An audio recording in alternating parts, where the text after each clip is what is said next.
Ottawa police continue to investigate an early morning crash that left a man in critical condition in hospital. The crash happened on Montreal Road near Burma just before 4 a.m. Paramedics say a man in his 60s was found in cardiac arrest. He was taken to hospital in critical condition. Montreal Road remains closed between Blair and Burma. Investigators have recovered the 2 black boxes from the passenger train that crashed 2 days ago in Spain. Authorities hope the devices can explain why the train was going too fast when it rounded a curve and jumped the tracks.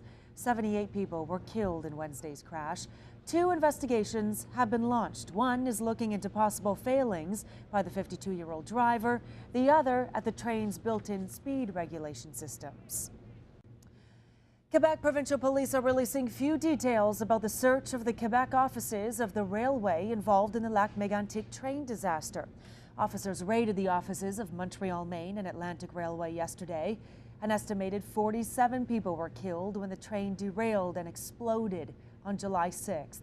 Police have launched a criminal investigation into the disaster. A former Mountie has been sentenced to life in prison with no chance of parole for 13 years. Keith Wines was found guilty of second-degree murder after his common-law wife was shot to death almost 2 years ago.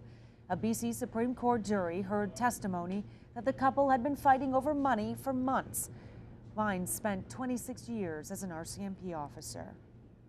Winnipeg police continue to search for the mother of 2 young children who died earlier this week. It's believed 2-year-old Anna Gibson and her 3-month-old brother Nicholas drowned in a bathtub. Police are not calling Lisa Gibson a suspect, but they are concerned for her well-being. A makeshift memorial of stuffed animals and flowers has been set up outside the family's home. Police in Edmonton are trying to track down the man accused of posting the video of the killing of Lynn Jun on the internet. Mark Merrick disappeared a week after being released from jail.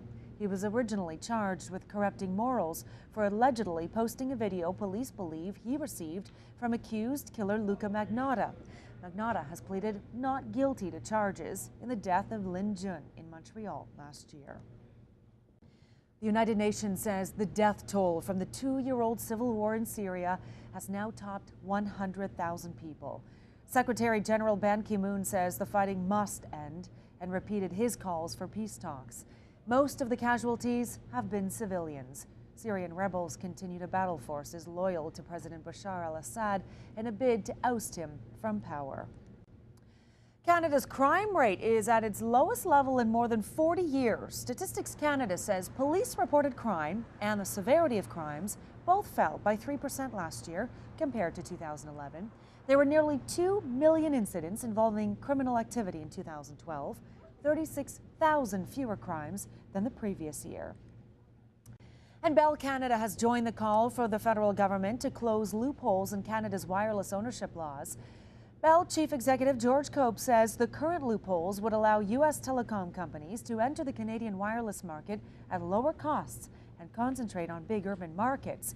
Cope adds Verizon would have an unfair advantage if it decides to enter the Canadian wireless market.